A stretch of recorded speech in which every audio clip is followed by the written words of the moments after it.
Okay, Tragic here, and here we go. Call of Cthulhu the card game. Now, let's see what we've got in here. We have an ad for Eldorado, big ad for Eldorado, and the other card games. But this is all out of date because it does not have Conquest on it. And we have a nice little story.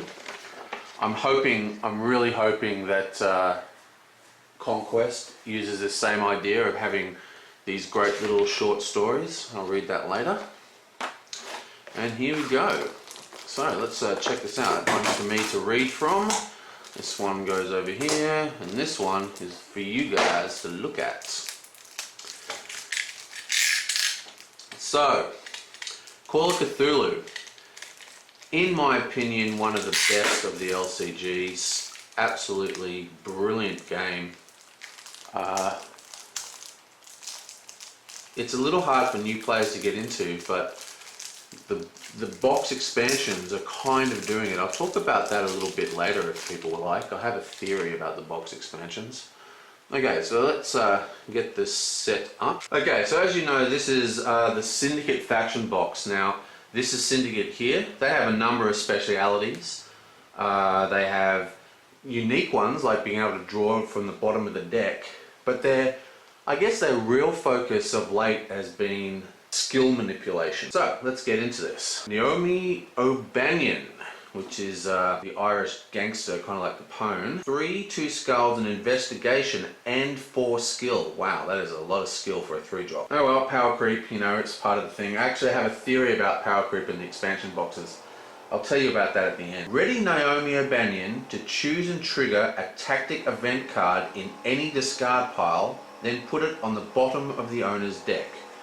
Well, that's a pretty cool little card, really. This is obviously dependent on the tactics that you can use, the tactics you can find to play. And there's a number of them. I'm just opening. If you want to know what that crackling noise, I'm just opening the other one.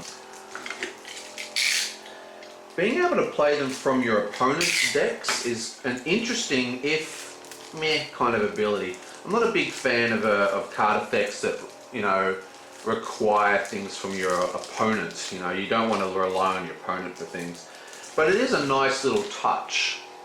And as I was already said at the beginning, Syndicate has a kind of, I guess you'd call it, sub ability. It's not too developed, but it is there to draw things from the bottom of the deck, which is where you're placing these tactics. So you can actually cycle tactics pretty effectively if you've got a combo going. Now, are tactics actually worth all that effort? And there's actually some pretty good tactics, to be honest. Now, we'll keep an eye out for tactics in this set, but there are some actual tactics all through this game. Now, she's a pretty awesome drawing here. Got the guy stuffed in the barrel with the sexy girl with the long cigarette. Hasn't the image of smoking cigarettes changed from like the 20s? It's all sexy women, you know, smoking cigarettes, and now they're all like craggy. They look like they're like 500 years old. But yeah, tactics are in all the different factions. There's a number of them actually in Agency, but there's only a few in the actual Syndicate sphere. And you know, there's gang warfare, I think, and oh god, I'm taxing my memory here. Naval tactics, I think, is actually an interesting one, which actually isn't as bad as people think. But yeah, so there isn't actually a lot of tactics going around. So unless we see some really nice tactics in this set, this ability might not be something that you really are after. But forget about all that. She's a 3-drop with 4 skill, 2 skulls, and investigation. I mean, that alone is awesome. Okay, so what else have we got? Millicent Ledoux. Another 3/4 skill with 2 skulls, but this time with a arcane, probably not as good. Criminal independence, force response. After you succeed at a story where she is committed, choose and destroy a support card. Well, this is a pretty interesting card. I mean, obviously support cards are extremely strong. There's the Black Stone, I think, is making a huge splash as a protection for Black Dog and Mythic Master of Myths. So this has its uses, but there are actually other Syndicate cards that I feel are actually better at support card control. Well, I mean, what is a little bit whiffy about this card is that it's a forced response, which means, you know, she's just like some kind of psycho with the with the bucket of oil there. Look at her eyes. Wow, she loves fire. But my point is, this will destroy your own support cards as well as the enemies. It destroys any support cards that are in play. And there are some very, very strong support cards that combo extremely well with Syndicate, like I think it's called Dimensional Rift or Otherworld. Oh man, I can't remember what it's called. Parallel Universe, yeah. So there's cards like Parallel Universe that she'll actually destroy. So even if it's your own card. But of course, Parallel Universe is you'd be able to get one use out of it because it can be played from your hand at action speed. But still, yeah, she's a good card. She has some strong things, but there are other cards which can do the same deal, in my opinion, but just better. You know, things like Thief for Hire, and I think it's called like, I think Freebooter or something can destroy them. But it's not a forced effect. Still, this is a good card. It has its uses, but your deck would have to be designed for it. You couldn't just run this card in any deck, especially if you're running your own support card. Now, what is next to Runesky? Another Abanion, the Inner Council. This is another 4, but this one's only a 2 skill. It has a Skull, an Arcane, and an Investigation. Now, investigations are hugely important. And notice all these so far are uniques. Okay, but this guy's got willpower, which is huge for criminal. Plus he has a toughness of 2, which means he can take, he dies on the 3rd wound. Banyan's Inner Council gains +1 skill for each criminal character you control. Characters with lower skill than Banyan's Inner Council committed the same story do not count their icons at that story. What? Wow, that card is bonkers. Wow, that is a powerful card, especially when you consider the skill reduction that Syndicate has. This guy is like a constant binding, just completely removes all skill struggles for the opponent. Am I reading that right? That seems crazy powerful. Characters with lower skill than Abanion's Inner Council committed to the same story do not count their icons at that story. Wow, that is huge. I mean, that is really, really huge.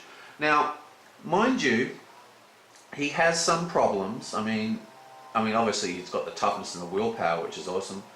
But he does have a few problems, mainly for the fact that he needs to be comboed with a high amount of criminals. But that's really not that a problem. And there's a lot of ways to get criminals out fast and quick. There's a lot of really cheap ones. And I think this is an extremely strong card.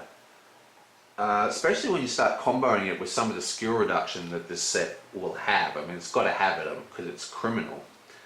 But yeah, wow, that seems like a very strong card. Okay, so what's next? Okay, so now we have a 2 cost, but he's actually got 2. See the two little icons up the top here? That is the steadfast icons. That means that he has to be cast from a player that has at least 2 resources among his domains. So you could get him out on turn 1 quite easily if you resource 2 criminals in the first resourcing phase. But still, it's good. I like to see cards, especially powerful cards, with the steadfast icon, because I feel that some of the really strong cards in this game that seem, well, I don't want to say broken, but you know, strong, seem to all be cards that are just being able to play from any faction. Things like Black Dog, Master of Myths, you know, Snowgraves, blah, blah, blah. Like Snowgraves, man, that card should have Steadfast. But then again, because it's been around so long, you know, people rely on it to fix a lot of problems. So, Fast. Love Fast. Now, Fast, for you, if you don't know, means is if there's a tie on icons, the people with Fast wins. Toughness +1, great. Disrupt. Before a skull struggle resolves at the story where you have at least one character committed, you may play Tommy from your hand committed to that story. Wow, that is a fantastic card. Now, this disrupt effect you may play. Okay, so this disrupt effect says play, not put into play, which means you still have to spend the resources. So you still have to tap a 2-point domain to use this guy. He doesn't just pop out, right? So not quite as good as some of the other cards that I was just talking about, like Master of Myths, Descendants, or Black Dog. But still very, very strong. Being able to just tip the scales on those skull struggles is going to be a real thing. But of course, cards like this, they have their power in the early game because really, invulnerability, terror icons, these things become more and more common as the sets get more and more powerful. And some of the card effects that we used to rely on are now kind of countered. And you can't rely on skull struggles as a win condition. I'm sure they get rid of the opponent's cards if you're lucky, but the cards he's really going to be counting on will have protection, especially if he's running, and he most likely is, Black Dog and Master of Myths, or at least one. Okay, so now we have Lorana di Borgero or something. Awesome drawing, man. That is a oh, the art in this set is off the chain. Who is this guy? Is this the same guy? Doesn't it say the artist's on them somewhere? Seem to. Just says license. Anyway, whatever. She's a 1/1. Action. Pay 1 to choose a character. Until the end of the phase, that character gets -1 skill and loses an icon of your choice. And she gains 1 skill and gains that icon. Wow, that's awesome. I love this card. The only thing I would love it more if it was not unique. Skill reduction, obviously a big thing for criminal. It's something that most criminal decks are going to have a focus with. So obviously it fits very well into that. But being able to pull off that icon and add it to her, that's really, really strong.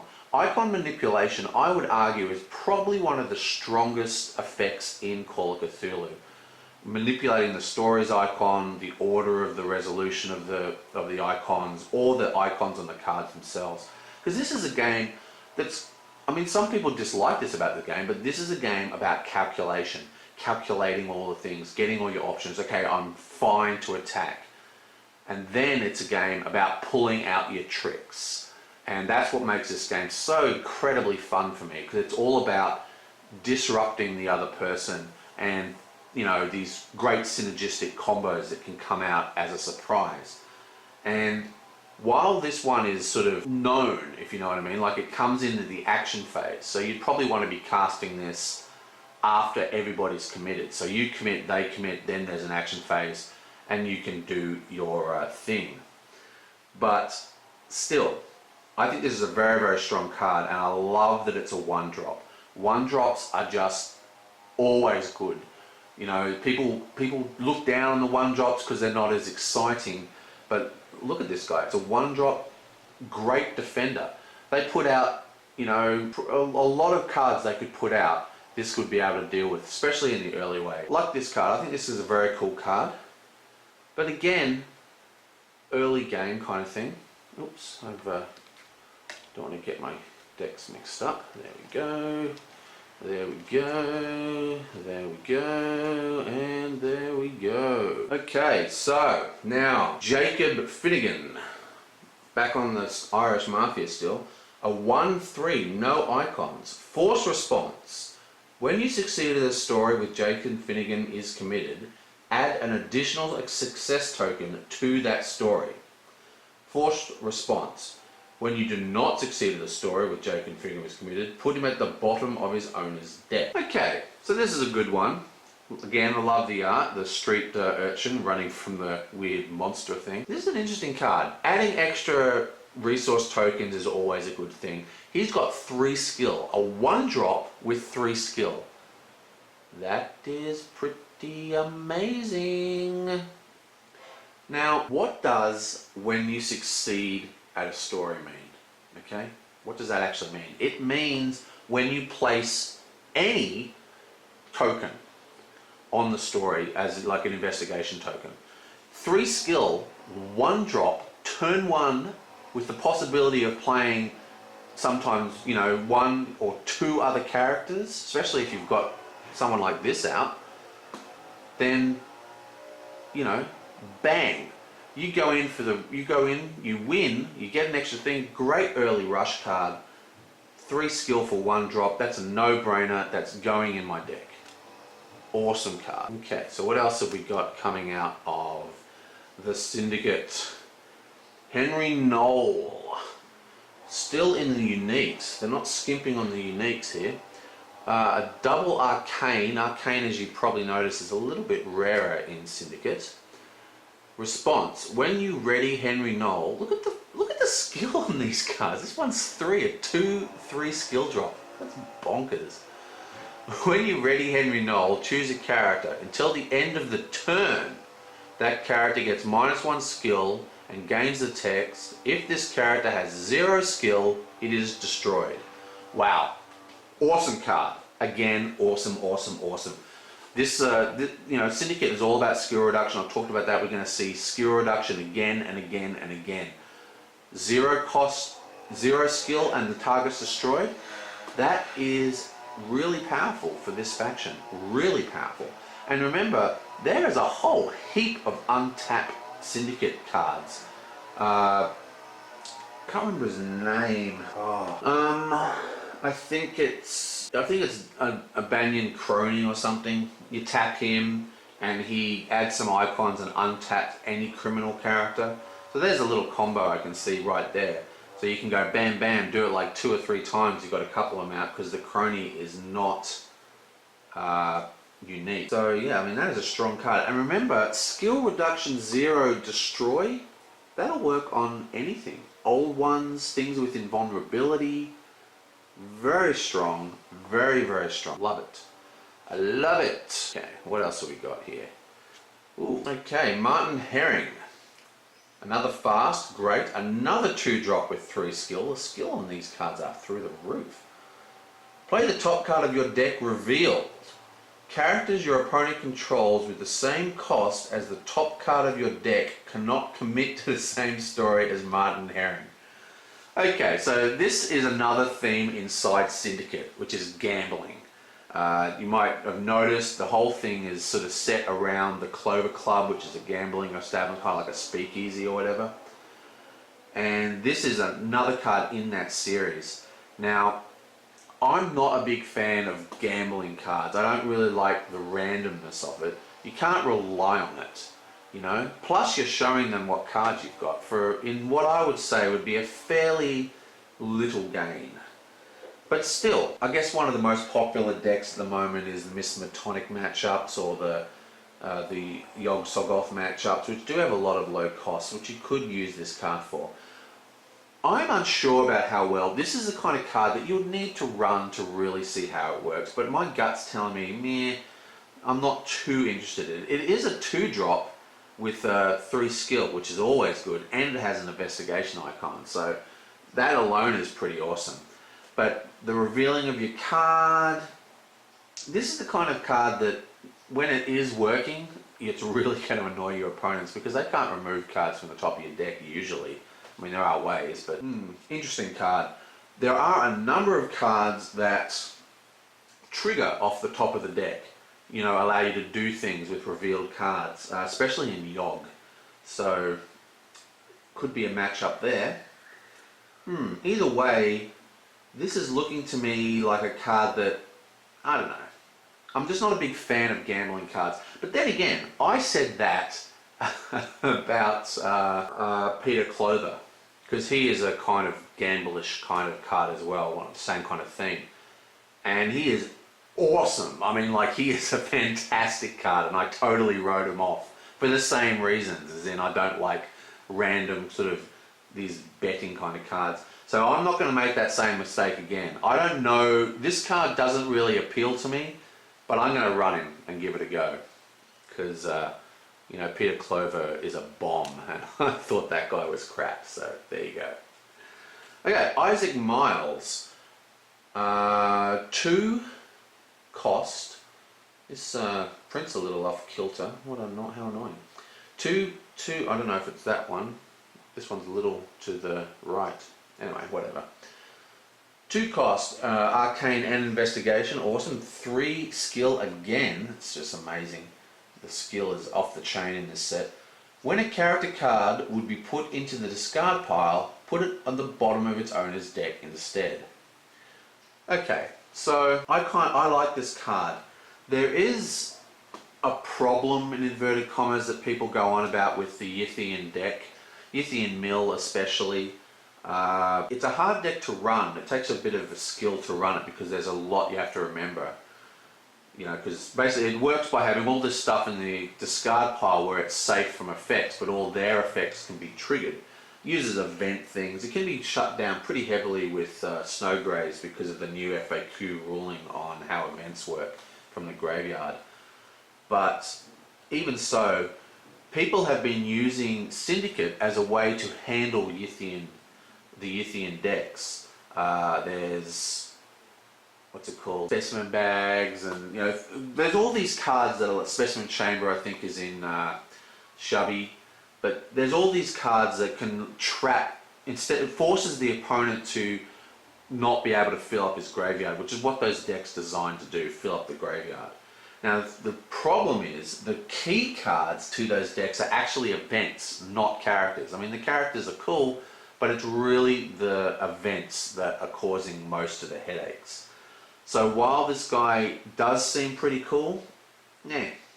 But then again, there is a number of cards that draw from the bottom of your deck in Syndicate. We haven't seen any in this set, but we might. And that could be a way to recycle your characters quite easily. I remember when Fated, when they introduced the Fated keyword, I looked into draw decks that drew from the bottom of the deck for Syndicate, and there wasn't really enough to really base a deck around. But I think cards like this make me believe that they are keeping this in mind for Syndicate. Interesting card. It's a card that looks a lot better than it is. Okay, so we're out of the uniques finally. So, Clover Club High Roller. Okay, he looks like he's about to have a really bad day. Anyway, here's a 2-drop for 3 skill, and he's got an investigation icon. Bonkers. Seriously. The skill is any card that you can play turn 1 and have an investigation icon is freaking awesome. All you need is a card to destroy whatever the opponent had on the table, because if they went first, or if you went first, preferably, you want to go first, you want to defend, and then you want to destroy whatever they put out. And then you put out your second lot of people. People with investigation icons, you can score like, you know, 6 or more, depends how many cards you get out. Tokens on turn 2. I mean, yeah. Investigation icons on such cheap cards, always good. Always good. Check them out. Or try them. Put them in your decks.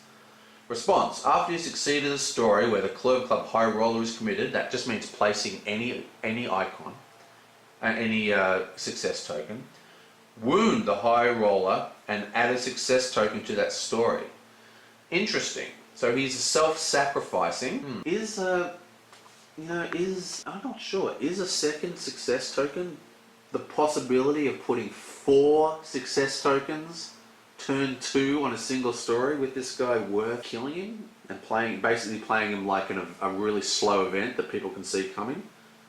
I think the answer is yes. I mean, if this guy's used right, he can be very, very powerful, especially in rush decks, but if he's not out early, it's going to be a real problem. He would be a lot better if he didn't kill himself. I think he would be an immeasurably better card without any text at all. But still, There's a very strong effect here. Interesting. Okay, Clover Club Ringer. Oh, I love the art in this set. Okay, a 3 for a 4 skill and a cane. It's just, seriously, I don't know how many times I can say it. Skill set is crazy in this. Disrupt. When an opponent wins a struggle at a story where Clover Club Ringer is committed, you also win that struggle. The active player resolves their struggle first. Limit once per turn. Okay, so this is actually a very interesting card. Yeah. This has actually got some interesting timing issues with it. For starters, disrupts are not forced, which means you can choose to do them. So while there is any number of story resolutions happening at the table, you can just decide which one is going to trigger the disrupt, or none. You don't have to trigger it at all. So don't feel that this has always got to trigger on the first struggle that happens. And what it's basically doing is it's sort of adding a new struggle, but you're automatically winning it, and winning it first if you're the active player. So this card is definitely going to function better if you're attacking and not defending, because you could, automatically win. You could automatically win a skull struggle, or you probably don't want to win a terror struggle, because if they're winning the terror struggle, you're not going to send any of their guys insane because they're going to have terror icons. But interesting card. This is a card that I don't know. Like I was saying before, story icon manipulation is a very, very strong effect. And what is unusual about this one for me is that the opponent still wins. They still win the effect. Now, whether that means... there's going to be... You have to be quite clever about how you use this card to really see any benefit from it. You have to know when to use it. You have to know when is the best time. Very, very tempting to go for those skull struggles to destroy their cards. Now, the interesting thing about the timing is disrupts are not cancels. Okay? Now, there was actually just a thread I read just a couple of days ago all about this very similar thing. It was a different card, but very similar timing issues. And what the result of this, what people were saying, was very, very clear.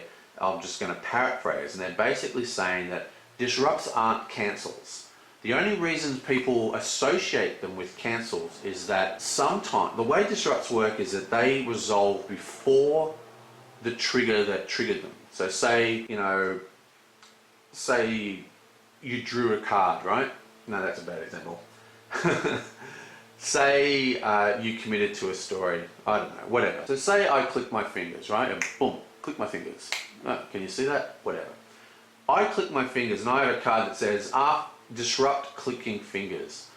Now what that's done is, it's actually, the card text from the disrupt, that's this text here, occurs before the event that's already happened. Okay? So the card effect happens, and then this gets inserted before it. Now the reason people confuse it with cancels is that often disrupts will destroy the card that it's triggering off, like send a character to the graveyard or do something to a support card, change the target location of a spell or whatever. And that feels like a cancel, but the reason what's happening is, because it's changing the target or sending it to the graveyard, it is now destroyed. The card is actually destroyed, which means it can't actually resolve its original effect because it's now in the graveyard. And that is why people confuse disrupts for cancels, but they're not cancels. They just insert the text beforehand. Now a story, if you say do this on the skull struggle, the story is still on the table, it's still in play, and it still resolves. So what you're actually getting is basically you're getting an extra story resolution that you automatically win. So instead of having the normal story resolutions, you now have one extra that you automatically win, and it happens beforehand. But here's the interesting thing. Say I did the skull struggle, okay? And in my skull struggle, I killed the card that my opponent was using that had skulls. Okay, now that card gets destroyed. Now if you look at the table, you think, well, now he doesn't have any skulls, he would lose the skull struggle that you disrupted. But that skull struggle has already occurred before you change the game state. So it would still resolve as normal. So this card doesn't change things the way a lot of players have. There's a reason why she has the arcane symbol. And I think that is because the struggle she's really looking at to change is an automatic win of arcane to untap people to form a defense. She attacks, she allows people to untap no matter what's happening in the arcane, and then they can go in for the defense. And I think that's the way she should probably be used. Interesting card with one of the more complicated timing issues. There's a whole host of cards that have this problem of triggering off story abilities because it's sort of an unusual game state, especially because a lot of people associate disrupts with cancels, and they're not cancels. Anyway, interesting card with a bit of a complicated stuff going on in it. But yeah, being able to untap characters, pretty cool. Okay, man, I love this game. This is like my favorite card game without competition, man. It's so awesome. Clover Club Pit Boss. 2 skulls and a 3. Each criminal character you control gains willpower. This set is bonkers. That's amazingly awesome. You're gonna have to do some pretty fancy trickery to keep this guy safe, because willpower is one of the things that criminal, as you probably have noticed, lacks massively. They're very, very, very susceptible to insanity. All criminal characters gain willpower. That's amazingly good. I mean, you're basically like cutting out entire types of decks. Wow, that's that card's almost too good. Right, what's next? Oh, you want to look at this one? I'll look at one of the other ones. Numbers Runner, another arcane, 3/4. When you ready Numbers Runner, choose and exhaust a character with lower skill. Here's another one that works off skill manipulation. Excellent card, and having cards with lower skill isn't really going to be that much of an issue.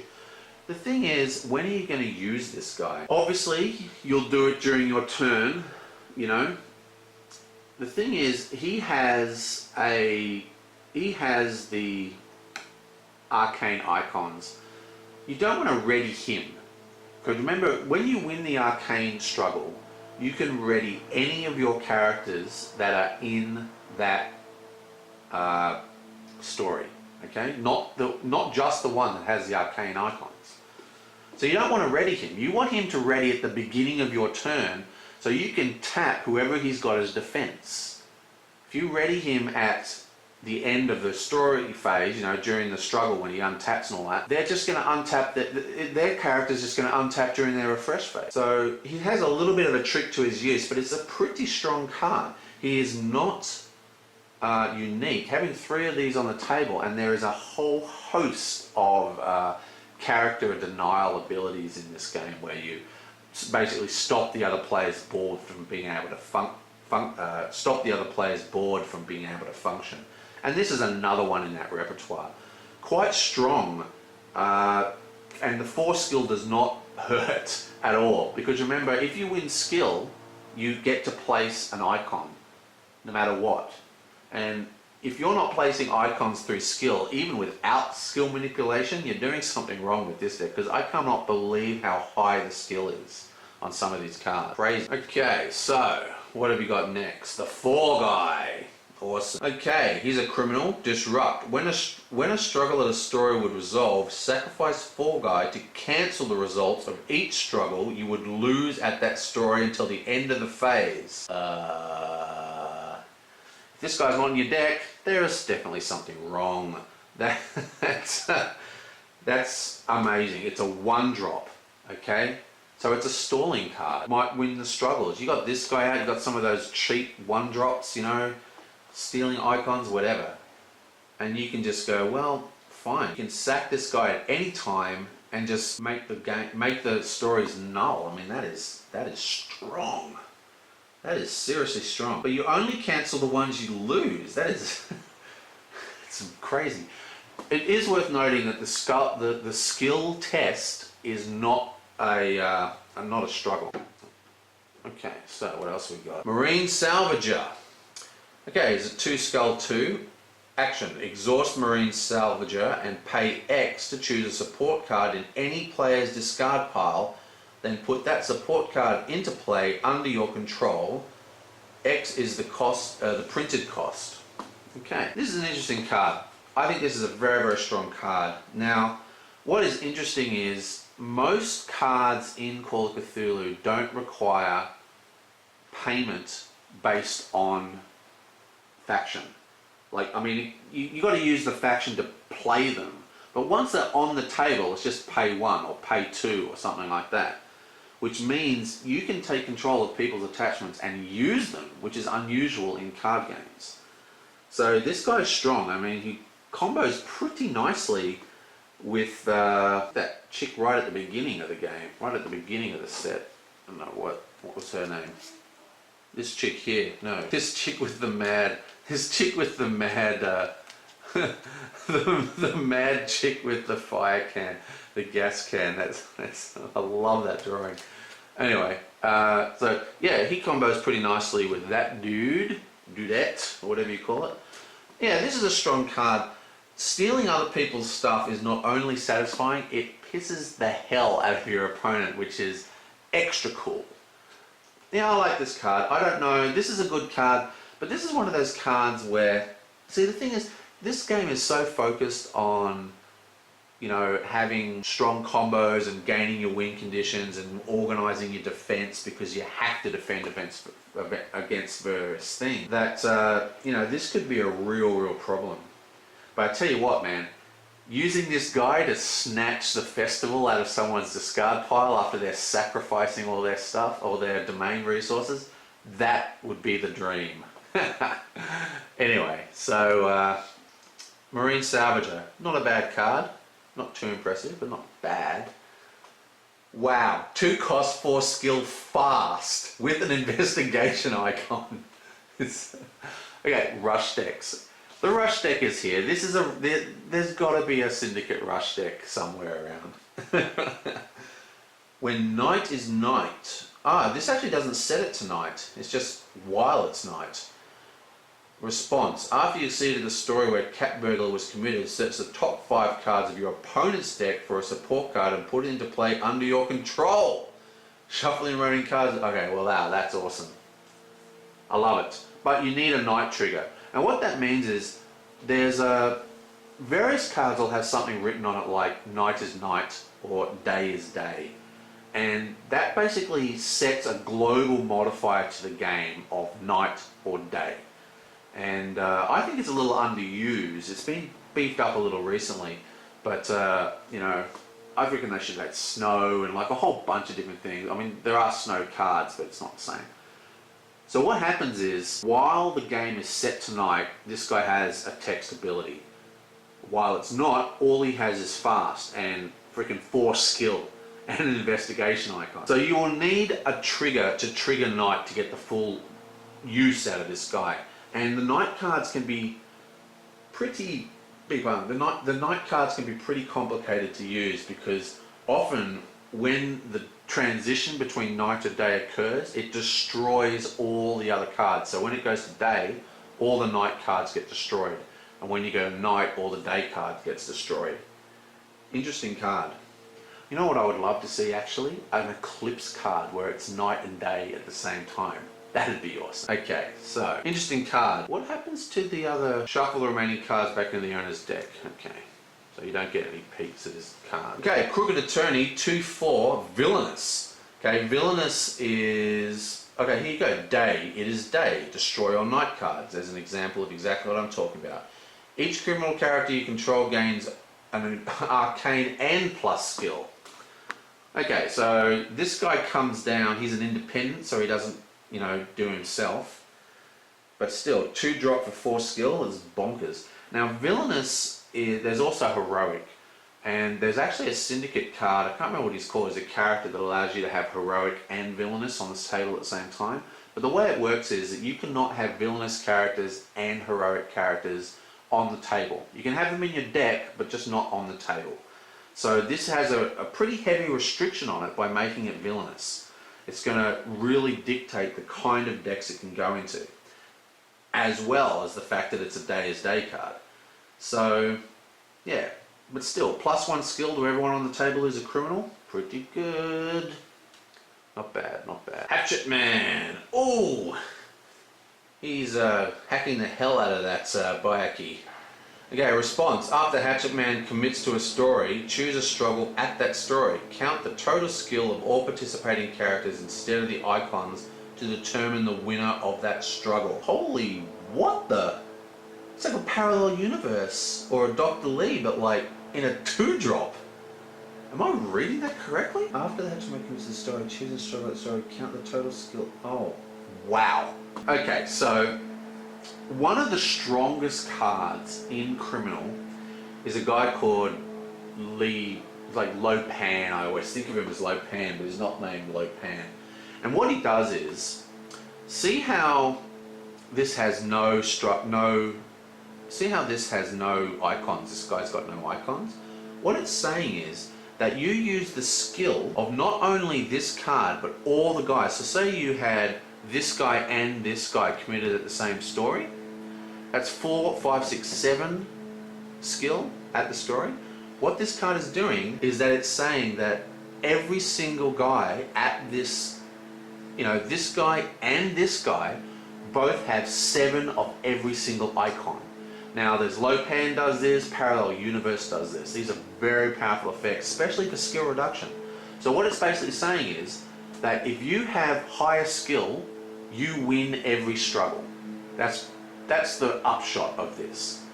And what is interesting, of course, is just like the other cards, it is doing it to your opponent as well. But because you're in Syndicate and you've got skill reduction, then you should always be winning. I mean, this absolutely powerful card. I can't believe I'm reading that right. 2 costs? What? I'm reading it wrong.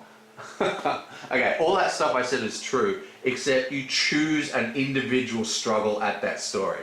Whew, okay, that makes way more sense. Yeah, I mean, that was too powerful to, yeah. But since we're talking about it, Parallel Universe and Lopan, whatever the hell he's called, or something Lee or something like that. Yeah, Mr. David Pan, I just looked it up. Mr. David Pan is he's a 3-drop 4 skill, so he's not actually too out of control compared to this guy, but still, this guy is going in the Pan deck.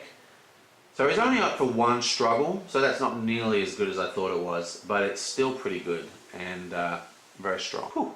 God, I was about to just freak out that was so ridiculously overpowered. Okay, next. Wheelman. Choose Skull 2. Disrupt. Before the struggle at a story. Wow, more disrupts at the struggles. Wow, there's so much struggle manipulation. We've got adding extra tokens if you win. We've got changing struggles. We've got all sorts of stuff going on in this set. Interesting. Disrupt. Before a struggle at a story would resolve, choose a character you control committed to the same story as the Wheelman. Commit Wheelman to that character to any other story where characters are committed. Interesting. Okay, this is a defensive card, I would say, because you want them to finish committing to the story. And once they're committed, you then come in as defense. You come in with this guy, and then you can move their characters anywhere. Move them so they get killed by skull struggles. Move a guy with terror so you don't have to worry about the terror struggle. The only problem is you need to commit to the same stories, to stories that have other characters. And of course that makes it reliant on the other player.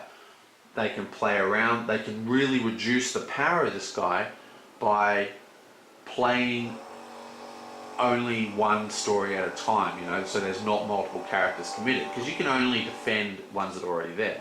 Now you can use him as an attacking card, but of course people are going to see him coming and be able to plan accordingly. Interesting card.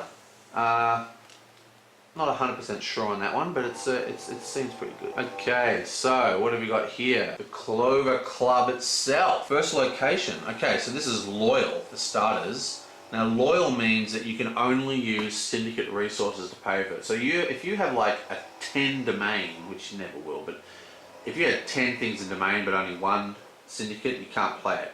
There has to be at least 2 Syndicates in the actual domain that you're tapping to play this card. So it's a bit more heavier than Steadfast. Okay, what have we got here? Response. At the beginning of your operation phase, exhaust the Clover Club to give each of your opponent's characters -1 skill until the end of the turn. Okay, well this is a very, very strong card. Combining it with, 0 cost destruction, which is there are other cards besides the one we saw in this set already. Very, very strong.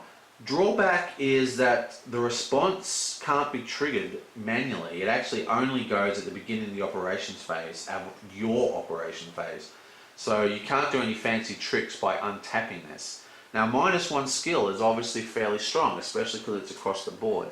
But you really want to be looking at things like Clover Club Singer, which allows you to choose targets to lower their skill, or tattoo artists, stuff like that. Still, -1 skill is not going to hurt, especially when you're running, Pan, Parallel Universe, and whatever that crazy guy with the axe was. Interesting card. Strong, very strong, but not as strong as... well, I actually saw this card spoiled. I don't usually look at spoilers, because I like to be surprised when I read them.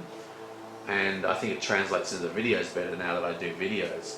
But I did see her spoiled, and I saw a lot of people freaking out. But I'm thinking that she's not nearly as powerful as a lot of those people were pretending. Still, it's still strong, don't get me wrong.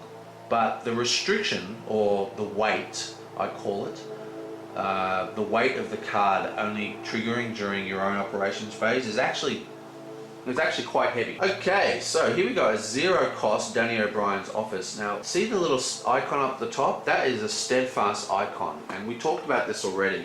Basically, this means that you can't play this out of faction, even though it's a 0 cost. See, the thing is, when you have 0 cost cards in Call of Cthulhu, you don't need to tap a domain for them. There is no cost to pay. So, any card that is 0 cost that has no Steadfast icon can go into any deck. Completely out of faction. Doesn't need to have any faction matching at all.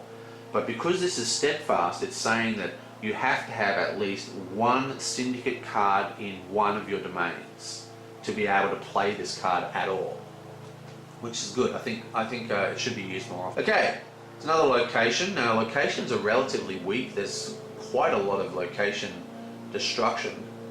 After a character you control is destroyed, draw a card, limit once per phase. Meh.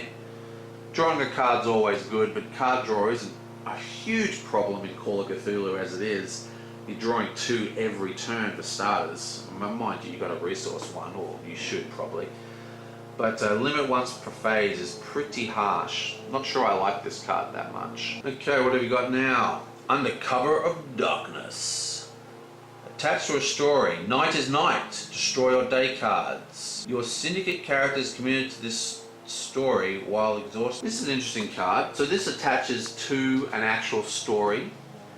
It is an environment because of that. Anyway, so for starters it sets night to be night. We've already seen a card that combos off it being night. A card that's actually quite good. And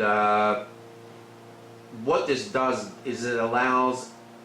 See, normally it's a real hard decisions about is what this game's really about, and whether you to attack or leave them back to defend while you build up is actually one of the more difficult decisions that people have, where people make the wrong choice. It's very easy not to play aggressive enough in this game, for example, and the opposite is true as well. If you're too aggressive, you're just going to be sacrificing your guy. And this choice comes the fact that you stay tapped for the entirety of your opponent's turn if you don't have an icon struggle through Arcane to untap you.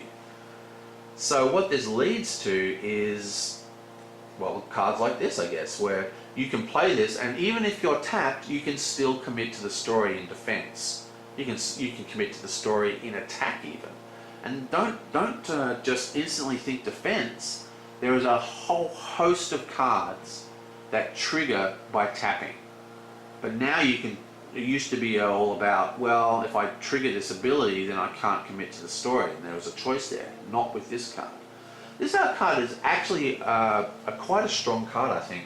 This is the kind of card that's going to breathe life into cards that you have kind of written off. You go, well, I like this, but you know, I never get to use it because I'm always using him at the story, or you know, he's always tapped out, and you know, blah blah blah. So this is going to change some things. Is it that strong? Yeah, no, I'm not sure, but it's definitely worth a play with. You have to go through and check out. I think this would actually be more valuable as a way of utilizing cards' tap abilities and then still being able to use them at stories rather than in an offensive way that I first mentioned. Interesting card. I'd have to see that in action.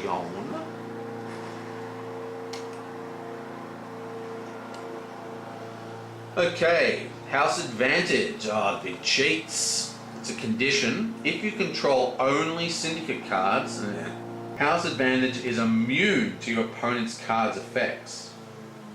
Okay. Before you would draw a card, look at the top card of your deck. You may instead draw a card from the bottom of your deck. Oh yeah!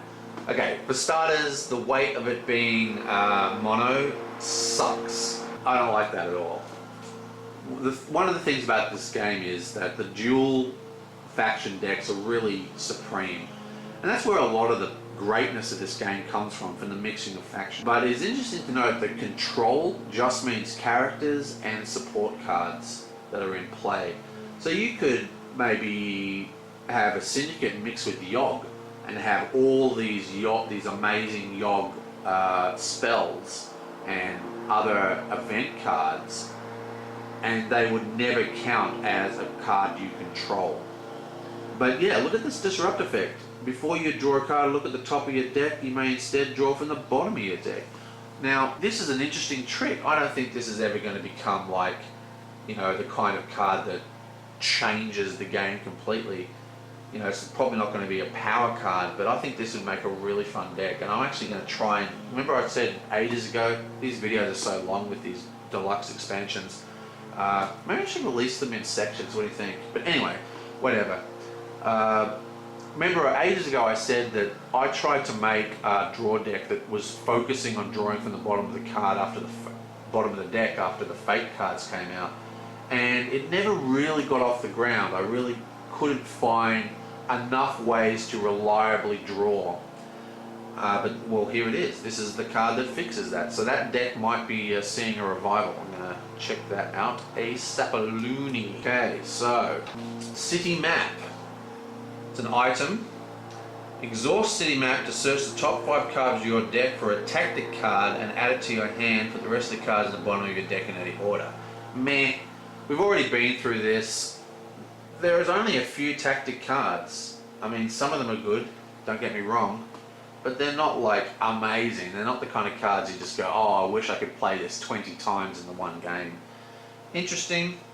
Maybe there's going to be some pretty powerful tactics coming. If you have a lot of tactics in your deck, why would you not play this? Okay, concrete and chains.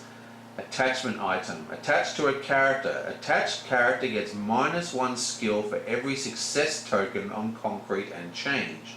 Force response, okay, it's not a choice. At the beginning of each turn, put a success token on concrete and chains. If attached character has 0 skill, destroy it. Okay, so this is an interesting...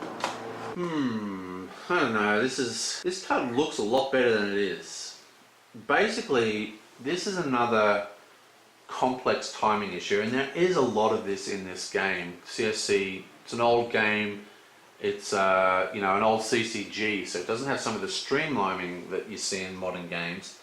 And because of that, some of the timing structure is a little bit complicated, and this is a great example of that. Basically, this is saying, not only does the attached character get -1 skill, it has, at the beginning of each turn, put a success token on concrete change. If attached character has 0 skill, destroy it. Okay, well that sounds very strong and awesome, but, oh, my cat's jumping up on me. Stop it. Alright, go away. I'll give you a pat after this. What was I saying? Yeah, so there's all this skill reduction in Criminal. So you're thinking, well, I'll play this card, I'll turn, you know, that 4 skill guy into a 3 skill one, and then I'll use skill reduction to kill him. No, you can't do it. Because this is a forced response, okay? Now the timing of responses, forced response always resolves before actions and all this kind of stuff. So there's no opportunity to cast this card. The only kill condition on this card is when you place a success token, okay? Because the attached character has 0 skill is part of the forced response. It's not a separate line of text that is sort of like a passive on top of this card. So the only time this can actually kill things is during that forced response. And because it's a forced response, there's no opportunity to run any of those fancy other skill reduction stuff. It's written specifically to stop people using skill reduction. And what that ends up is that this card's rather slow. I mean, it's pretty slow. You'll play this card, you're not going to see any luck out of it for at least 2 or 3 turns. And for that turn, they can still use it as normal. And, you know, the life expectancy of cards in Cthulhu isn't exactly that long to begin with. So while this is an interesting card, it has a kind of cool effect, it can deal with some things that are hard to deal with. Probably cast this on really low cost characters that you want to get rid of early, I think is the best use for it. But yeah, complicated timing issue on that one, which makes it a lot worse than people seem to think. Okay, so Indebted. This is a 2 cost with 2 Steadfast. Attached to a non-ancient 1 character. Attached character again, forced response. After the resource phase ends, pay 2 or sacrifice this character. Awesome! I love it! I love it! I actually run a pretty cool, in my opinion, resource denial deck using Hastur, and this guy would go in that beautifully. I actually don't run it with Criminal, but I'm just saying that this is a similar kind of card, resource denial. You got to pay 2. You got to pay 2 to not sack your character. So most people are probably going to want to sack them, but if they don't, then they're down to 2 domains. You get, this isn't unique. Get a couple of these out. You could, you know, keep the guy at 0 resources. I mean, you'll probably want to be, you know, sacking them just to get them off the table. Interesting card. I actually quite like this card. The problem is, of course, the same old song. I don't really like cards that rely on the opponent to do things. Mind you, sacrificing a card or him paying 2, they're both pretty good for me as his opponent. But I don't want to rely on this card to kill a character that's giving me trouble if he can just keep it alive by paying. I don't want to rely on this card to do anything really than leech stuff, you know. If all you're thinking about is him paying 2, great, use this card. But if you're relying on this for the sack effect, that's not cool. Okay, what else have we got going here? Length of Pipe. Attachment is a weapon attached to a Syndicate character. Disrupt. look at the flavor text. Thwack. Awesome. Disrupt. After you win a struggle at the story where attached character is committed, discard Length of Pipe to wound a character at that story. Yeah, I mean, I don't know. This is a good one, I guess. I mean, it's not like Criminal has any shortage of skulls. I probably would not play this unless I could find a way to trigger another card off other characters being wounded. Because you can wound any characters, including your own. Interesting card. I'm not 100% sure I'm into this one. This is the kind of card that you look at and you go, what? I don't know. But there could be an interesting combo coming out of this. So the ability to wound, you know, characters at random. Does it have to be at the same story? Yep, it's got to be committed to the story though, so it's even got a heavier weight. Not too impressed with that one myself. But the thing is, it's the kind of effect that you'll see pop up in someone's combo, and they just go bam, bam, bam, and you're like, oh, what? That was awesome. And yeah, so next, wow, we've still got like a whole heap of cards to go. La Bella Luna. awesome seedy restaurant location. At the beginning of each opponent's turn, ready a criminal character you control. If it's day, ready all criminal characters you control. Well, it speaks for itself, really. I mean, it's good. It doesn't set day as well, so you'll still need a day as day card to really get the lush out of it. But still, even readying a single criminal is powerful, especially the right criminal. You know what I mean? I mean, you can ready a criminal that can ready another criminal, for example. That'd be pretty awesome. I think we've already talked about him as the thug or the, I can't remember now, whatever. Still, interesting card. It is unique, so you can't just ready tons of characters. You have to rely on the day as day symbol. And again, this is all about deck building. You need the day as day, and then you have to make the choice between day as day and night as night. Made Man. Attachment. Attached to a criminal you control. Response. When the attached character is destroyed, destroy a character controlled by a opponent with skill is equal to or lower than the attached character. Okay, so again, there's some timing issues here with, you know, using skill reduction. You can use skill reduction as the stories are being committed to, so there is opportunity to use skill reduction with this card.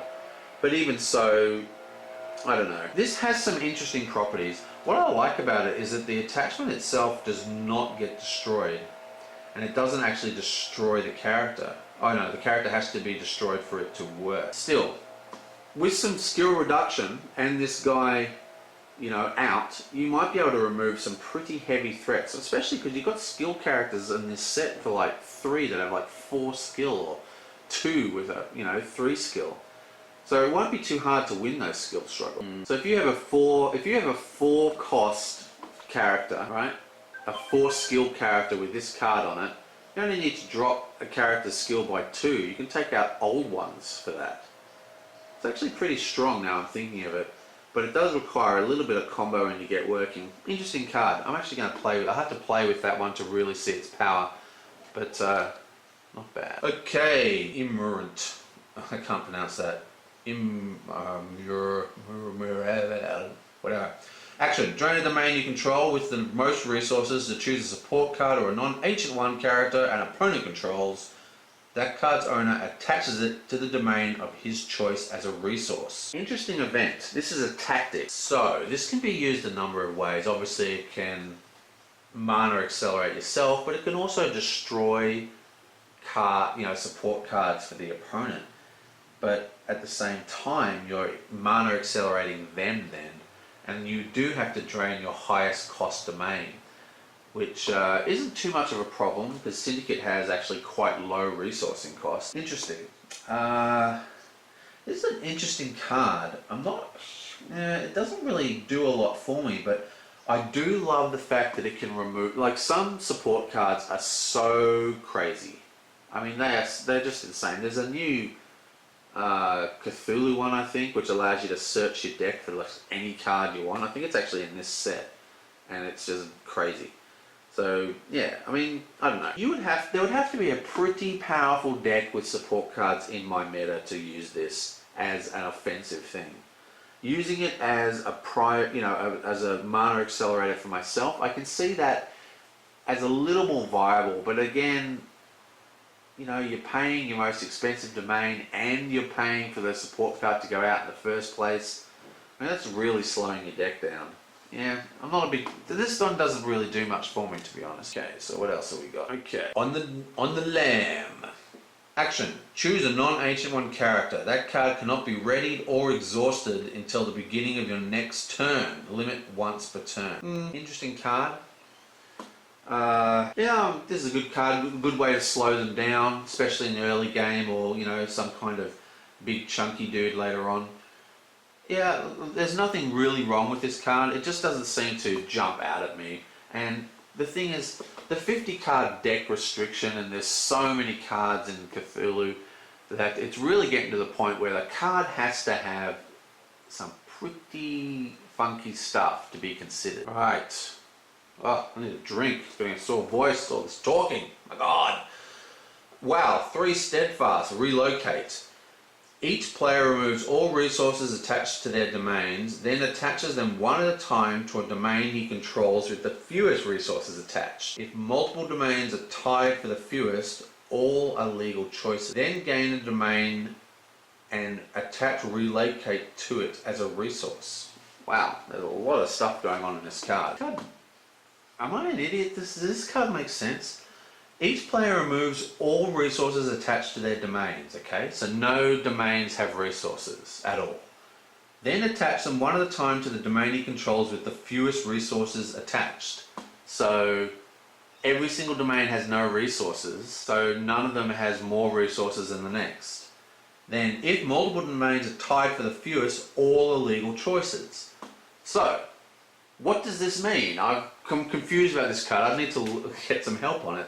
Is this saying that you can rearrange them any way you like, because after you take all the cards off, they're all equal, 0, 0, 0, and then the rest of the card triggers? That's the way it reads to me, but it doesn't seem right. The other way is that when you do it, whatever domain has the most resources when you cast the card triggers it. Interesting card. I need to get some help on that. You do get a second domain, and unlike a lot of the domains, you're not using a blankly drawn card from the deck to fill it. And yeah, reorganizing your domains is a huge thing. I mean, good players have their domain like ratios, like I'm going to go 2-3-1 or 3-3-1 or something. Like, people have their domains organized in their head, good players. They know which resource they need in the one, they know the combinations and all that kind of stuff, and they resource accordingly. But still, being able to futz with that and get it correct when you might have resourced wrong by necessity or something is actually pretty powerful. But of course, you do it for your opponent as well. I'm really a bit unsure about that. I might have to ask on the forums, because that's really weird. So it says each player removes all resources attached to their domains. So at this moment, there are no domains attached to anything. So every single domain you own is 0. Then attaches them one at a time to the domain he controls with the fewest resources attached. But they all have 0 attached. That's a weird card. I don't even know what to make of that card. But anyway, whatever. The relocating of resources is actually fairly strong. But I don't like the fact that it does it to your opponent anyway, and I also don't like the fact that I don't understand it. Damn you! Okay, next. 3. Forced compliance. Play during your opponent's operation phase. Action. Choose a character without a terror icon. The controller of that character must either sacrifice that character or give you control of it until the end of the turn. I like this card. Mind control is pretty strong. And I like the fact that the other opponent, has a choice about whether to sack it or not. Now, the problem with this is it's 3 cost, it's not cheap. And again, I know it's an old tune, but it's relying on the opponent to make a choice, which is, you don't want that. You want to force the opponent to do what you want. You don't want them to make the decision that's best for them. So yeah, that card doesn't do a lot for me, but mind control is a strong and powerful effect and should not be taken lightly in this. 0. Pay tribute. Again, it's steadfast. Play during the operations phase. Actually, forced thing also goes through the operation phase, and it's your operation phase. And this is your operation phase too. Exhaust an Ancient One character, then put this card on the bottom of your deck. Again, this is a character denial card. Again, doesn't fill me with much joy. Okay, Turf War. Play only after both players have committed to stories. Interesting.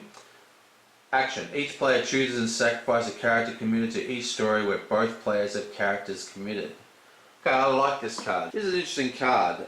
This could really change things up. I mean, it's quite expensive. You have to sacrifice multiple characters if you're at multiple stories. But played at the right time, this could decimate your opponent and win you a whole heap of icons. Actually, this isn't a bad card. It's not a tactics though, even though it sounds like a tactic. Still, interesting. I like this card. I think this is worth trying out, but it is very expensive considering that you have to sack cards. Okay, roll the dice. Wow, look at that. That looks like a avatar for a forum. Quick, let's do it. I want to be the flaming Cthulhu dice. Okay, 4 cost. What? A 4 cost event. Each player reveals cards from the top of his deck until he reveals a character. Then each player that revealed a character with the lowest skill exhausts all characters he controls. Okay, well, I can see why there's dice on this card. This is another one of those betting themed cards. I've already gone through why I dislike them. But then again, I was completely thrown by how good Peter Clover himself was. So, and this uses a very similar thing. I think Peter Clover and this card both use lower skills. I actually think it's cost for Peter Clover. I forget. Yeah, Peter Clover is cost, so it's actually a little bit of a different deck makeup. And this one uses skill. So this can't go in the Peter Clover deck. Yeah, it's 4 cost, man. I mean, that is a huge risk. See why it's got dice on it? Yeah, I don't know. Not sure I like this card. And what is the total effect of this? You exhaust all his characters. Well, I mean, that is a win condition. You know, you play it at the right time and it goes off. That's the big question. Will it go off? Oh, I forgot to. I've done here. I've forgotten to advance the deck. Okay. Cunning Ruse. Conspiracy. I love conspiracies. When you what conspiracies, they play out and they become a 4th story or 5th or 6th. They just add a new story that people can commit to. This one's a bit unusual because, whoa, it's got no icons. When a player succeeds at this conspiracy, he may place a success token at another story with no characters are committed. Wow. Okay, so what does this mean, no icons? Well, there is still the icon struggle. I mean, the skill test, I guess you'd call it, at the end of all the icon struggles. So you can only place 1 icon on this per turn unless you're using some fun fancy card that adds extra icons. And you wouldn't want to use them anyway because you want to utilize this ability. This is actually a pretty cool card. One of the things about Cthulhu is people tend to want to attack the same story, but you really want to spread your icons out. You know what I mean? I mean, you want to win them as quickly as possible, but it's a good idea to have your icons spread out a little bit to pull the other player in certain directions. Or if they get a really good win and they put too many icons down, you can go, oh, well, I'll sack them. I'll use those icons to pay for something if you've got the card. And it just gives you more options. So what this is basically doing is, and because you've got skill reduction and all those high skill characters, you are basically getting 2 stories being resolved at once. And if you win this story, it still counts as a 1 story. You know, I like it. I like that card a lot, actually. Right, so we're into the neutrals. Wandering Tinker. Ooh, look at that. Love that. It's a 1/1/1 with an arcane. You know, neutral cards are really underviewed in this game. Some of the neutral cards are crazy good. Disrupt. When the character would leave play, exhaust Wandering Tinker to choose a non-relic support card. Non-relic support card attached to that character. Take control of the attachment and move it to another character. Okay, so this is another attachment stealer. Again, relies on the other person's deck. Again, it could be a dead card. Again, you have to have him untapped for it to be utilized. And then you got to kill a character. I don't like this card. This card, maybe it's good, but it doesn't really do it for me. There's too many things going on that card requires to really function. I mean, like I said, you've got to make one of their cards leave play. You've got to make sure it's not a relic. They have to have a support card attached to them for it to be worth anything. And he needs to be untapped, because if he's tapped, it doesn't work. So yeah, pretty crazy. What am I doing here? Oh, I've forgotten how to turn the card. This new Ancient One. Awesome, it's a weird bug monster. Wow. Matriarch of the Swarms. What? Oh well, John dies in the end anyway. So, 6 cost. Terror. Skull. 4. Villainous with toughness of 2. Disrupt. After you win a skull struggle at a story that is committed to, wound all other characters at that story. All other characters is only toughness 2. This is an expensive Ancient One for what he does, and there's cheaper versions of pretty much the same effect. Like that deep one from the core set, for example. Who cares? He's an ancient one and he's a gigantic insect monster. I'm going to make a deck to use him. Yeah, he's not that good though. His reality is what I'm trying to say. Okay, Sarnath, a lost civilization. You may choose not to ready Sarnath during the refresh phase. Interesting. Response. After a character is readied, exhaust Sarnath and pay 2 to exhaust that character. While Sarnath is exhausted, that character may not be ready. Wow, that's awesome. Again, I was talking about this before, character denial, keeping them tapped or keeping them insane. That's actually a big thing in this game. And here's another great card. It only costs 2, but it's not 2 every turn or anything. You just pay 2 and tap. And the response is during his refresh phase as well, so you don't even need to worry about using him at the right time. It's just always going on. Interesting card. I like this card, and yeah, he's a good card. Okay, outmaneuvered. Ooh, scary monster chess. It's a tactic. Woohoo! Cancel the effects of an event card that targets a character you control. The owner of that event refreshes the domain used to play that event. Okay, so obviously this is a strong card. It's going to make a huge difference to some of those tricky decks that have tricks triggering all the time. You do need a 2 domain to be untapped, but a lot of people have 1 or 2 domains untapped to utilize such cards as this. I quite like this. So this disrupt is actually quite an interesting. Notice that this disrupt actually is a cancel because it says cancel, and that's the thing. A lot of disrupts are cancelled, and that's what got everyone so confused about this disrupts recently.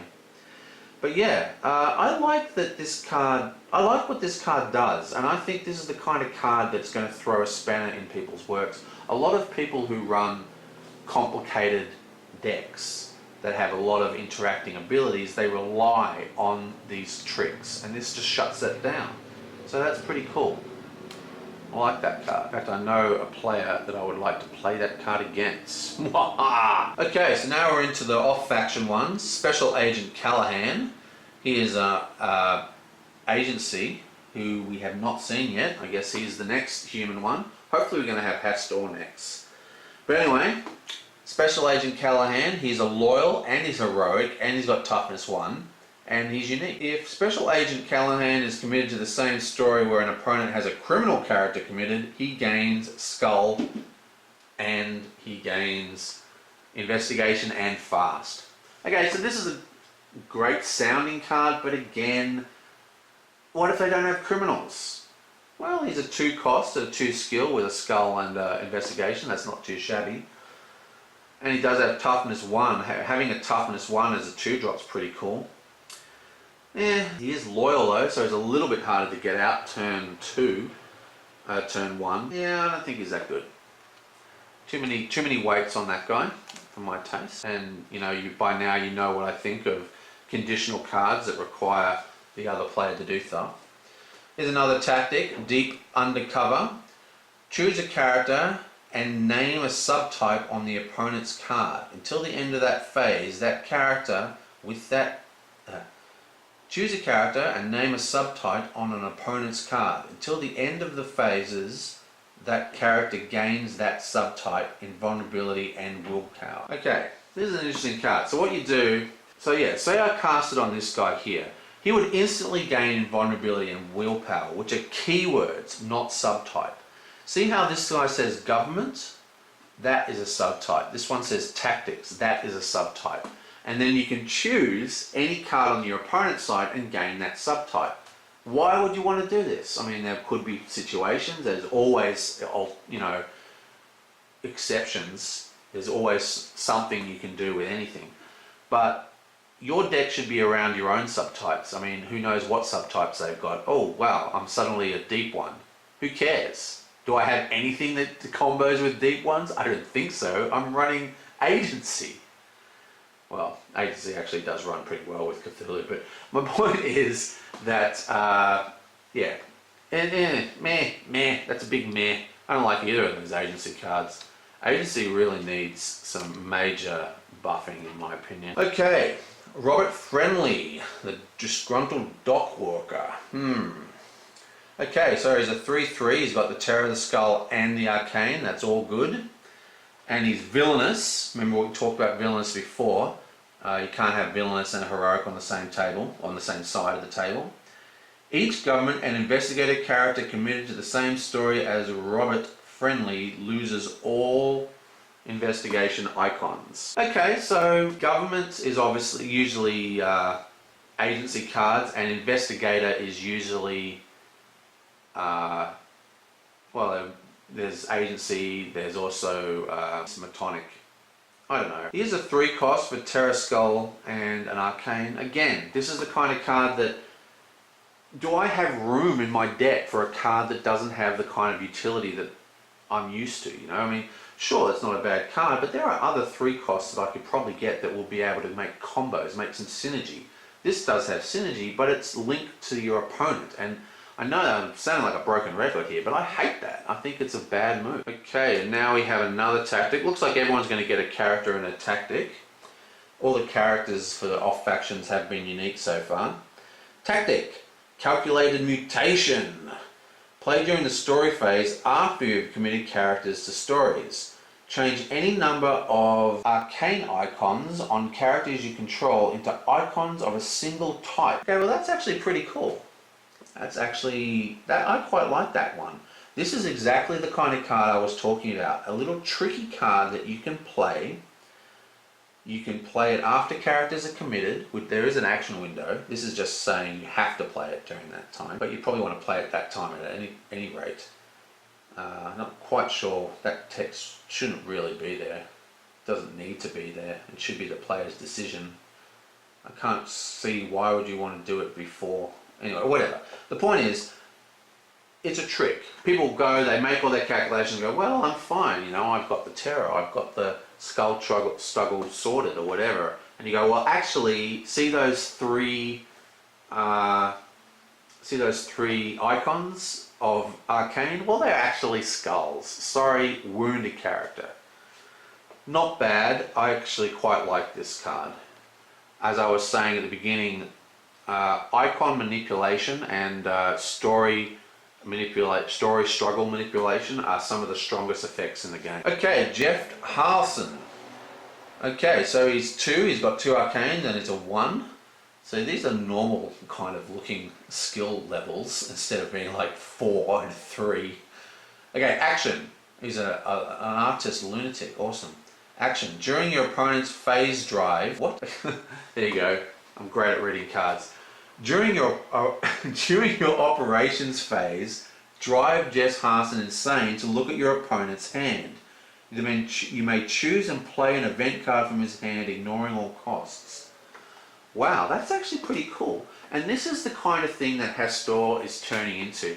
When Hastur first came out, and you know, people like the mechanic of driving people insane is actually very appealing to people for obvious reasons. It's just a cool idea, a cool thematic idea.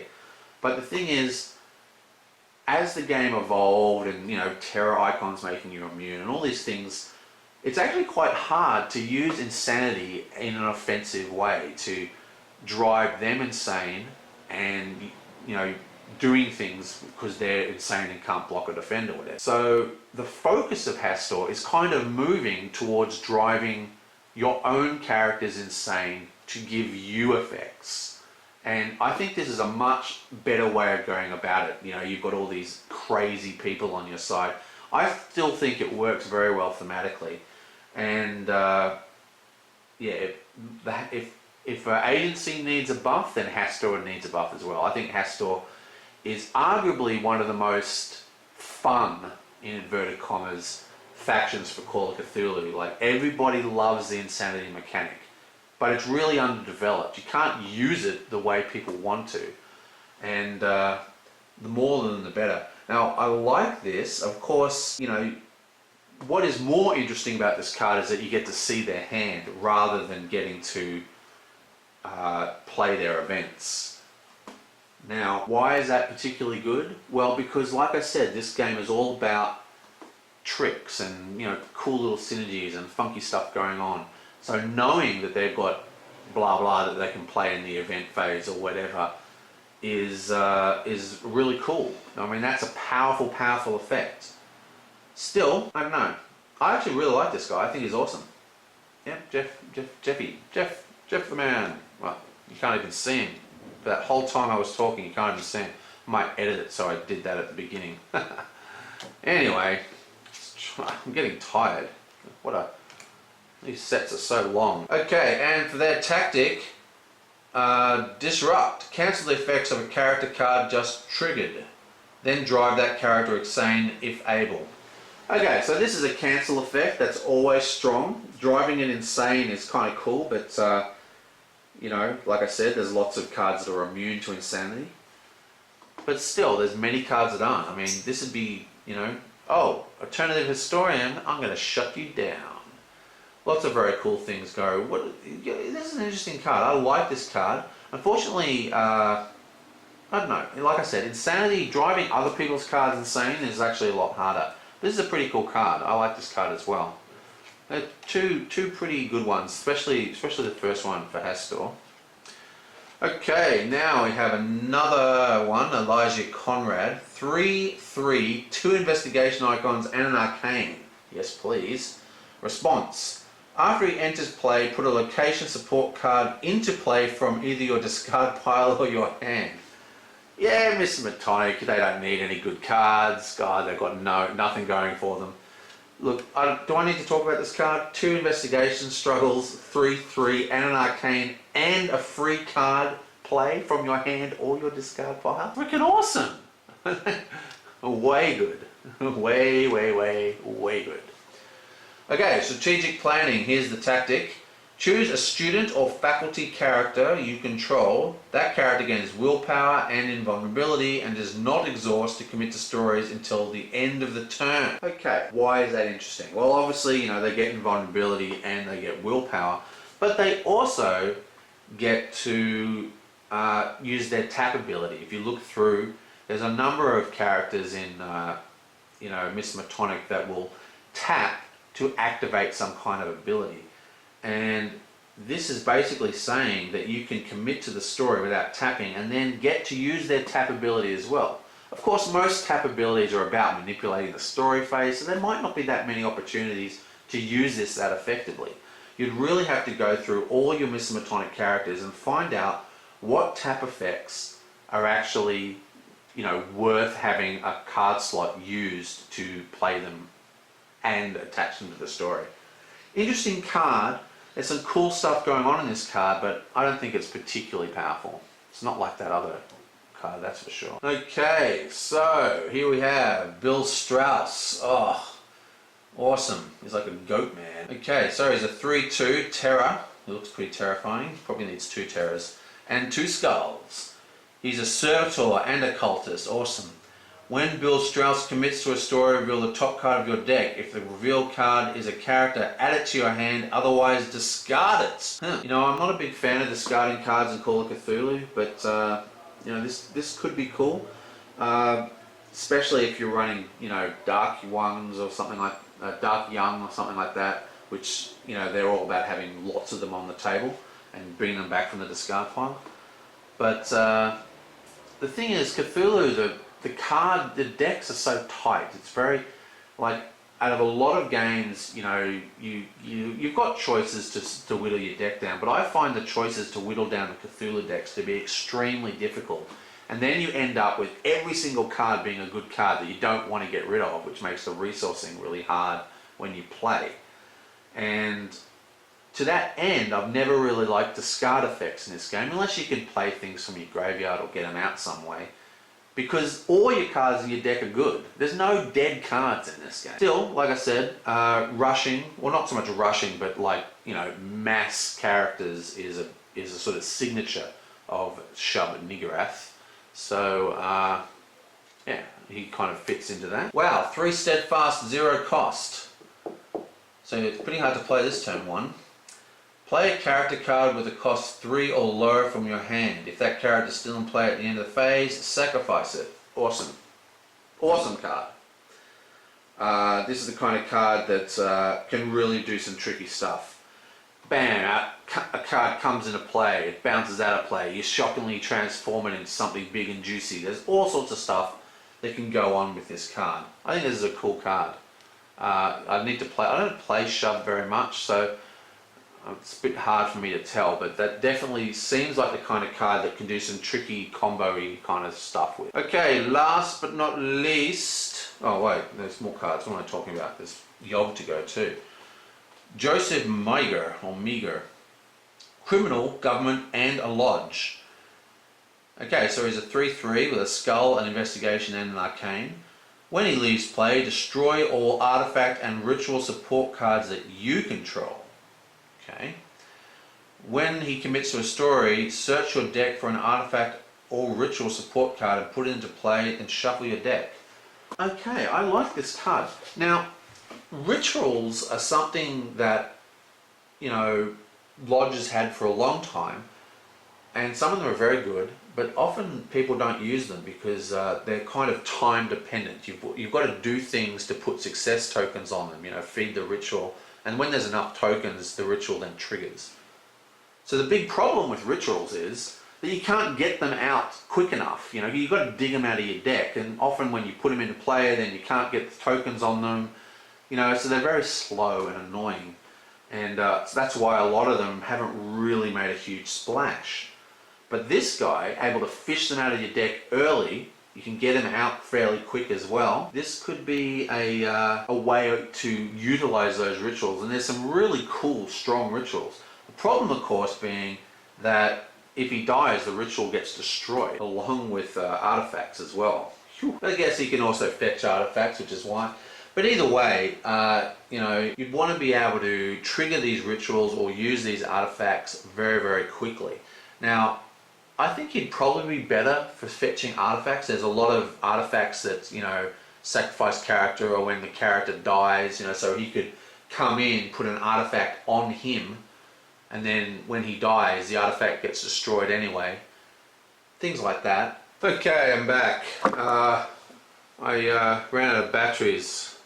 But while I was offline, I did look up this card that I couldn't understand. Where? It's one of these. Here it is. Here we are. Nope. Relocate. So this relocate card, what's it about? It has a lot of text, and it's a little bit confusing, well, at least to me. But what it is actually saying is, you remove all your domains, so it's 000, and then you have to put the cards back into the domains evenly. So you got to go 111, 222, 333. You can choose any domain you want, and so it's just a whole bunch of complicated text for saying what it should say is basically replace domains evenly as possible, or something like that. Just an overly complicatedly worded card. So all it does is clears your domains and your opponent's domains, and then you have to reorganize the domains and place them evenly, if possible. So you might have an odd one out that'll go at the end, and that's about it. So yeah, crazily worded card. Right, forgotten where I was. Let's just go to the next guy. Pretty sure we did him, didn't we? Oops. Oh no, I'm all out of order. I've ruined my beautiful stacking of my deck. Okay, anyway. Hoarding Knowledge, another 0 cost with Steadfast. Response. After a character is exhausted, choose a card in your hand. After a character is exhausted, choose a card in your hand and add it to the domain that only has Twilight resources attached. Then return a card from the same domain to your hand. Okay, so this is actually a pretty powerful card. One of the real problems with resourcing, especially for newer players, is those agonizing choices about what to resource and what not to. So this is basically saying just resource anything you want and then just get it back in your hand later. You want some really high cost powerful cards that you can't play for the first couple of turns, resource them. But you need them to play your deck, well, pull them back out. Interesting. But the problem is you need to only do it on a mono domain, a mono lodge domain. So this is maybe running best in a mono lodge deck, which is probably a pretty weird deck because most of the human factions kind of require a bit of monster boosting. Interesting card though. This is quite a powerful effect, and if you do resource correctly, it shouldn't really be a huge problem. You could still play a dual faction deck, but it's basically removing an entire domain. Interesting. This is an interesting card. I can see this having a pretty positive effect for mono decks and even in non-mono decks, but at the same time, it's not really as good as it looks at first glance. And that is a tactic, even though it looks like a support card. Okay, Sebastian Blake, Sorcerer. It's also really important to remember that in the FAQ, they just like renamed a whole bunch of cards as sorcerers. It's like tons of cards just got, oh, they have the sorcerer trait. So make sure you keep up to date on that FAQ. Okay, it's a 2/2 cost with a terror and a skull. Nothing too fancy for Yog. Response. After you succeeded a story where Sebastian Blake is committed, put any one card from your discard pile on the top of your deck. Well, I mean, this is a completely fine card.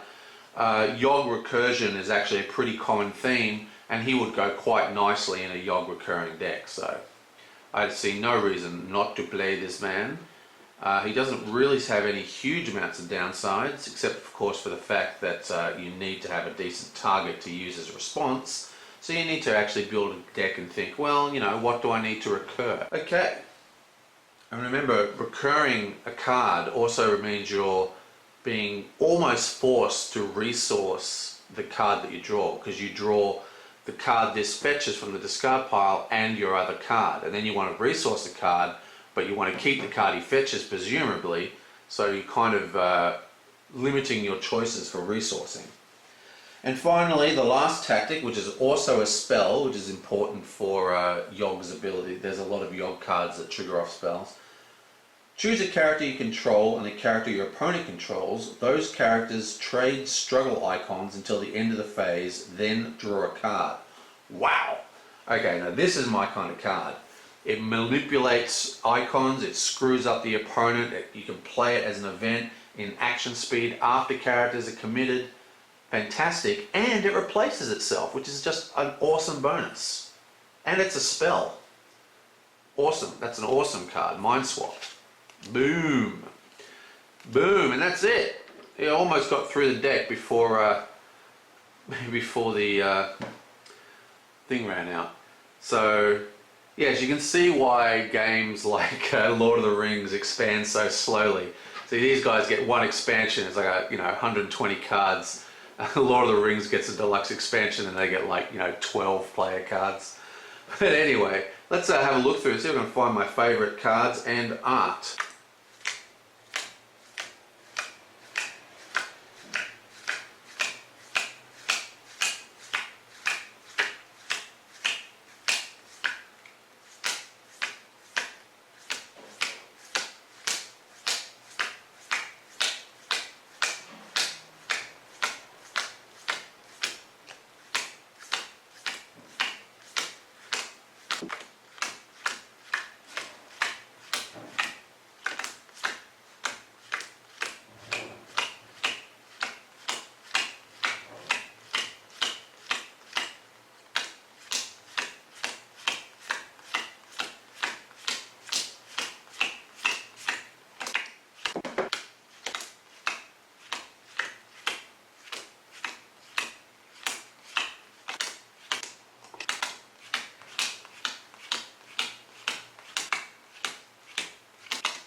Well, favourite art, without a doubt, goes to this card.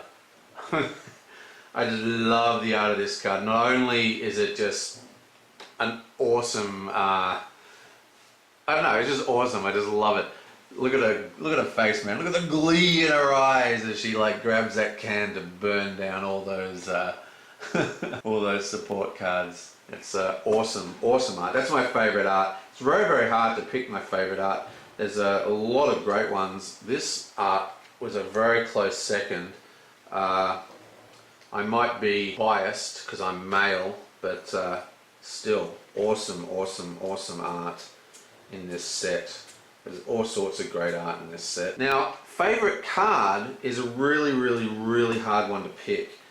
Basically because this game is so combo orientated that you can't really, it's very hard to rate cards in a vacuum just based on their abilities. You've got to think about how it can work with other decks. But there are some cards in this set that are just crazy powerful.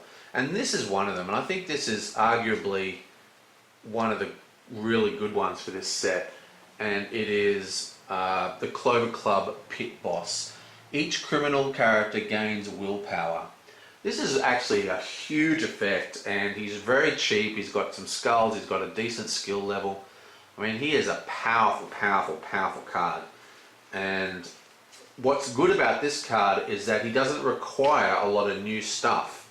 This card just makes any criminal deck better, basically. And not just a little better, a heap better. Now, another card that I absolutely love is the Hatchet Man.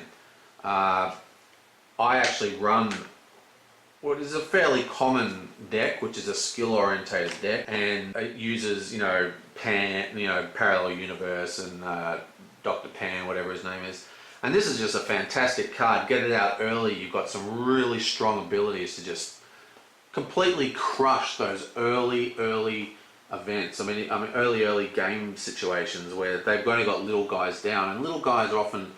When you choose your little guys, you want to choose guys that have effects, not because you're not going for icons usually, except for this set. You can't really go for skill, so you want nice effects. But this guy will enable you to negate a lot of those things. Like, oh, so you've put down a 1 cost that's got an investigation struggle, so you can put down a fast couple of tokens. Bam, no worries, man. I've got way more investigations than you do. Interesting. So, interesting card. I think this is a very cool card, and one that could possibly be used to great advantage. Anyway, so that's my picks. These two guys. Well, there is also, I guess I should probably pick the big man. Why not? So, put these guys all back where they belong. I'm just going to leave this one here because it's so awesome. But this guy here is just crazy. This Abanian guy. I mean that is a strong ability. And he's 4 cost, you say. Well, 4 cost is not hard to get out. There's a prophecy, a Syndicate prophecy, that anytime you lower someone's skill, you can just play for free any Syndicate card, prime target. So there's some very strong cards. He even has 2 toughness to get him to stay on the table longer. Anyway, so they're my picks for the decks, for the cards. Sorry, beg your pardon. What am I talking about? They're my picks for the set. Beautiful art. That's just great. And I gave a couple of options for my favourite, cards. And that's it. Syndicate is done. Now, it'll probably take me 5 hours to edit this because it's so big. So I'm not quite sure when this will get up, but when it does, hope you like it. Catch you next time.